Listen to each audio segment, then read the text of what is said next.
Hello, welcome to this BritLit 10 video podcast on Beowulf. Today, Lesson 2, the history of the Beowulf poem. Before we begin, I ask that you give the material the time and the attention that it deserves. Remember, I reserve the right to give you a pop quiz on any homework assignment, including this video podcast. You may also be held responsible for this material on more substantial assessments, such as projects, tests, and exams. Please resist the temptation to multitask and close all other programs on your computer except those that you might use for note-taking. For homework, take notes as you watch and listen, stopping the video and reviewing it as necessary. Identify 5 points in the video that you think are especially important. Formulate 1 or 2 big ideas that you think are supported by the points that you identify. Be prepared to share your findings during class discussion and to apply what you've learned to your reading of the poem. Let's begin. We are going to start today with a reminder that Britannia had been part of the Roman Empire since the 1st century. When the empire falls in the 5th century, a host of Germanic tribes pour in across the eastern frontier. Most of these tribes go west across the continent, across the land, but 3 tribes, the Angles, the Saxons, and the Jutes, go by sea, sailing from what is now Scandinavia and arriving on the eastern coast of Britannia in the middle of the 5th century. Over the course of the next 2 centuries, these 3 tribes fight each other and intermarry. Eventually, a number of major and minor kingdoms emerge. These kingdoms are independent, but their people also assume a collective identity, referring to their home as Angleland and to themselves as Anglish. We know them as the Anglo-Saxons. They and their culture would dominate the island until the middle of the 11th century. Beowulf is the story of a Germanic warrior who lives in Scandinavia in the 5th century. It was first told by the Anglo-Saxons sometime in the 8th century. It is worth noting that the story takes place in the same part of the world that the Anglo-Saxons' ancestors came from, and that it takes place at the same point in history as when those ancestors first began to migrate to the island of Britannia. Beowulf is very much a story told by immigrants about the land from which they came and the ancestors who lived there. Originally, Beowulf was an oral poem, which means that it was told from memory and passed along from person to person, from tribe to tribe, and from generation to generation. It was told at social gatherings, dinners, and weddings, and parties, and other celebrations, and it was told by trained storytellers and ordinary people alike. Oral poetry is a form of vernacular art that is made by and for ordinary people as part of their everyday lives. Oral poetry uses simple, everyday language that anyone could understand, even when it's telling an extraordinary story. And this is exactly what the Beowulf poem is, an extraordinary story told by people in Anglo-Saxon society as part of their everyday lives. Anyone could tell a story from memory, but some people were better at it than others. And the best storytellers of all were the Shopes, the Anglo-Saxon oral poets. Each tribe had a Shope, and the Shope was its entertainer and historian. He would recite his stories from memory, often accompanying himself with a lyre, which is a small stringed instrument similar to a harp. You will remember from the previous podcast that Anglo-Saxon society was a fraternal society, that there was a close bond between the warriors, that they lived together, they fought together, and they died together. If you look at the image on your screen, you will see that the Shope is illustrated in red, and he's standing amongst the men gathered around the fire. The king is on the far left, and he and the other warriors have their attention focused on the Shope. The Shope would tell stories of legends from the past and sing about the news of the present day, including battles and the deeds of members of the tribe. The Shope stories often had a moral component to them, offering models of good behavior to which the warriors could aspire, and offering models of bad behavior that they were to avoid. In this way, the Shope was instrumental in the creation of a fraternal bond among the members of the tribe. It is important to understand that precisely because he could offer models of positive and negative behavior, unify the tribe, and immortalized the brave deeds of its members in stories that could be passed along from person to person, tribe to tribe, and generation to generation, the Shope enjoyed a position of immense power, prestige, and respect in Anglo-Saxon society. His ability with language, his skill with words, was considered as important as any warrior's skill with a sword, and just as manly. In the Beowulf poem, the Shope becomes a character in his own story, and we will see time and again that the story he tells is one of the power of language. Beowulf was an oral poem, which means that it was similar to a game of telephone. Each time that it was retold, it changed a little, and over time, it changed a lot. If you've ever played telephone as a kid, you know exactly how this works. You whisper something to a friend's ear, and then she whispers what she's heard into another friend's ear. That friend passes it along to another friend, and so on down the line, so that what the last person hears is only remotely similar to what you first said. So here's the paradox.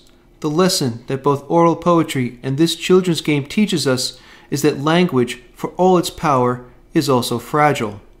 That as it's passed along from person to person, words change, meanings change, we mishear what was said, or we don't remember it entirely, or we introduce new words that were never there in the first place.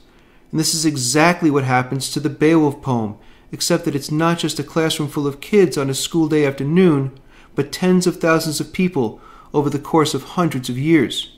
So that by the time that we get to the first millennium, the Beowulf story as it's told then differs significantly from the story that was first told in the middle of the 8th century. And that's the nature of oral poetry. It's one big game of telephone. And if we're going to think of Beowulf as a big game of telephone, we have to pay close attention to one particular development that was taking place in the island of Britannia as the game was being played. And that is the emergence of Christianity. As it turns out, this would have an immense impact on the Beowulf poem. In order to fully understand the Beowulf poem, we need to turn the clock back just a little bit, to the beginning of the 4th century. It was then that the Roman Emperor Constantine issued a proclamation known as the Edict of Milan, which sought to promote religious tolerance throughout the empire. Now, the Edict of Milan was a general proclamation, but it was really meant for the Christians, who had been targets of persecution for over 2 centuries.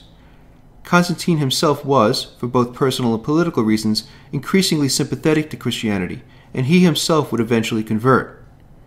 The Edict of Milan had the effect of decriminalizing Christianity, and its implications were enormous. Over the next few centuries, Christianity would go from being a minor religion practiced in secret and fear to the most powerful and widespread religion that the continent had ever known. In the year 597, the Roman monk Augustine arrives on the island of Britannia. He's been sent there by Pope Gregory with the task of converting the pagan tribes, including the Anglo-Saxons, to Christianity. Now, there are 2 Augustines in history.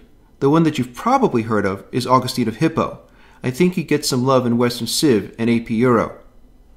The Augustine that is sent to Britannia would become Augustine of Canterbury, the first Archbishop of Canterbury. They are 2 different guys living about 150 years apart, and you should do your best not to confuse them. Augustine arrives in 597, and his first prospect is an Anglo-Saxon king, King Ethelbert. Now, Ethelbert is the most powerful king in all of Anglo-Saxon Britain, and Augustine is able to convert him, perhaps because Ethelbert's wife, whose name is Bertha, was already a Christian. At any rate, when Ethelbert converts to Christianity, his subjects follow suit. Soon more Christian missionaries arrive, and as the word gets out that the most powerful king in Britain has converted to Christianity, more Anglo-Saxon kings and subjects do the same. Over the course of the next 4 centuries, Anglo-Saxon paganism and Christianity will come to coexist side by side on the island of Britannia. It is important to recognize that this process was a pretty complicated affair. The conversion to Christianity was rarely a clean break. Most converts continued to cling to the old ways, and others adopted only the aspects of Christianity that suited them. In some instances, a household might have one pagan spouse and one Christian spouse, and the children might be raised in both traditions. There was a lot of give and take, and most of it was messy, but one thing was clear. As the decades and the centuries wore on, more and more Anglo-Saxons were embracing Christian ways. So, as the pagan story of Beowulf is told and retold and retold again, many of the people who were telling that story were also hearing and then telling and retelling another story, the story of Jesus Christ. Eventually, the story of Jesus becomes intertwined with the story of the Beowulf poem, and as you read the poem you will find plenty of instances where a pagan character thanks the Christian God, or praises Jesus, or where the poet marvels at how lucky the pagan characters were to have Jesus in their lives, even if they didn't know that Jesus exists. This may seem contradictory in a lot of ways, and it is, but it makes perfect sense if you just remember that the Beowulf poem is one big game of telephone.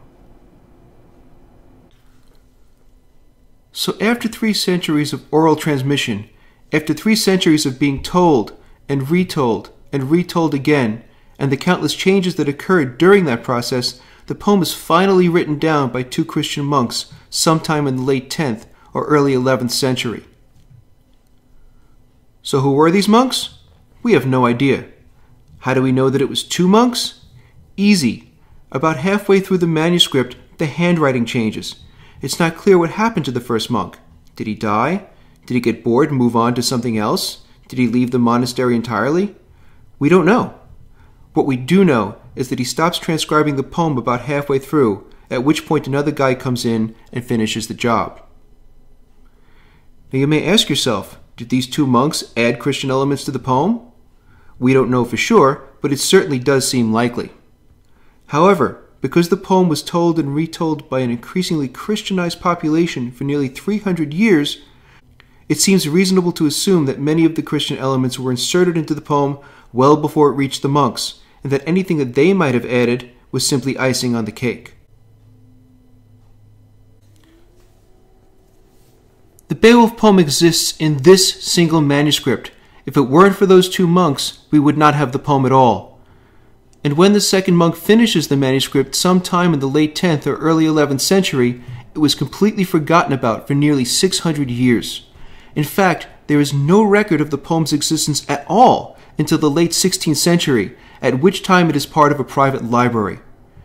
The manuscript was transferred to another, presumably safer library, but when this second library burned to the ground in 1731, it suffered considerable damage.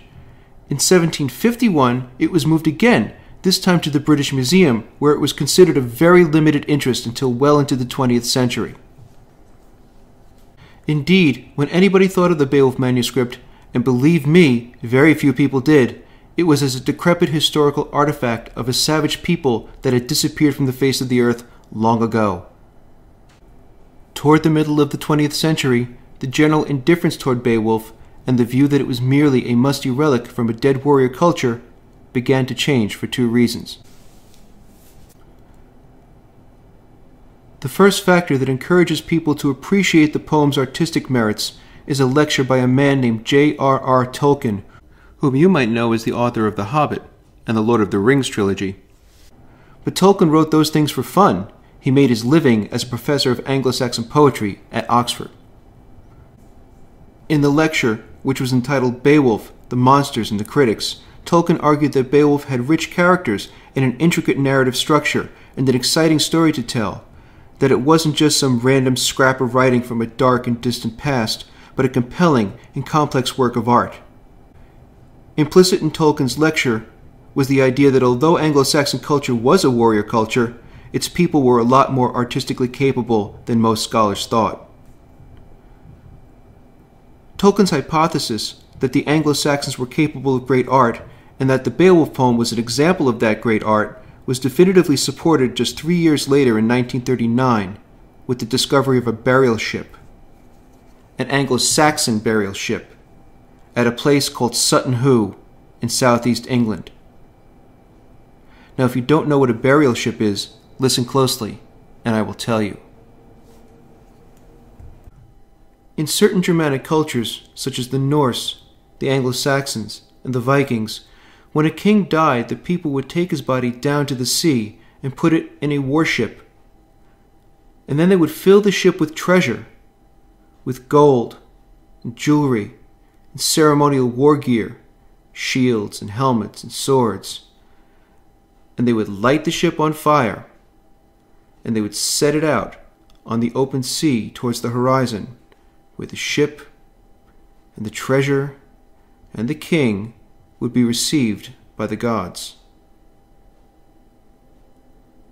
There are several variations of this practice, depending on the point in history and the exact geographic location of the tribe, but the most prominent variation involved taking the king's body, putting it in the warship, filling the ship with treasure, and then, rather than setting the ship on fire and sending it out to sea, burying the ship underground and building up the earth around it in what would come to be called a burial mound or a barrow. And this is exactly what happened to an Anglo-Saxon king in the late 6th or early 7th century. His barrow was part of a larger complex of burial mounds at Sutton Hoo that were excavated beginning in 1939. Upon opening the site, the archaeologists found that anything that was organic had almost completely decomposed. The hull of the ship, whatever else was made of wood, anything that was made of leather or wool or cotton, the king's body, all of these things completely or near completely disintegrated. In this computer graphic, you can see the impression that the hull made on the earth below it, a product of the sheer weight of the ship, which was 90 feet from tip to tail. Here is a photo of the archaeologists working at the site shortly after it was opened up in 1939. They're collecting the iron bolts that held the hull together. The bolts were badly rusted as the wood that surrounded them rotted away over the course of hundreds and hundreds of years. Now, although virtually everything that was organic had disintegrated, archaeologists were astonished to find that after over 12 centuries of burial, the one thing that had emerged from the site in perfect condition was the treasure. Here we see an Anglo-Saxon ceremonial war helmet, which had been placed near the king's head many hundreds of years before. What is immediately apparent is the extraordinary detail in the metalwork, and the high degree of artistry involved in the overall production of the helmet. As one expert said, the level of craftsmanship of the treasures of Sutton Hoo exceeds anything of the sort to be found anywhere else in Europe. Here is a ceremonial sword, found next to where the body of the king had been. The leather scabbard is badly decayed, but the blade itself is as clean as the day that it was made. Notice the gold details on the butt of the handle. The level of craftsmanship is simply stunning. And while the king's body had long since returned to the earth and his clothing had rotted away, it was clear that he had been buried in ceremonial military dress. This is the buckle from the belt that he was wearing. Here, too, the work is painstakingly intricate and the detailing is extraordinary. Not only were the treasures beautifully wrought, but they were exquisitely engineered as well. Here are the shoulder clasps that the king was wearing. They are made of gold and inlaid with precious stones. Here is one of the clasps moments after it was discovered at the site. This photo reveals each clasp to be made of 2 interlocking pieces and a pin, allowing it to sit properly on his shoulder and to attach to his clothing below.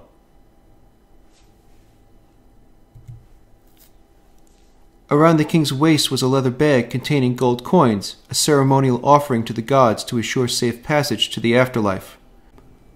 The leather had long since wasted away, but the clasp that held the purse shut had passed the test of time and was still operational when it was recovered from the site. Each of these items demonstrates a level of artistry and technical expertise unrivaled in its time. Finally, here is a Schope's lyre, found in the king's burial chamber not far from the ceremonial sword. It reminds us that the art of poetry was as important to the Anglo-Saxons as the art of war, precisely the point that Tolkien had made just 3 years before. And for the past 70 years or so, not only have we given the Beowulf poem the attention that it deserves, but we have given it our attention for the right reason, because it is an exquisitely crafted and compelling work of literary art. That's the way in which we will look at the poem beginning with the next podcast. Take care until then.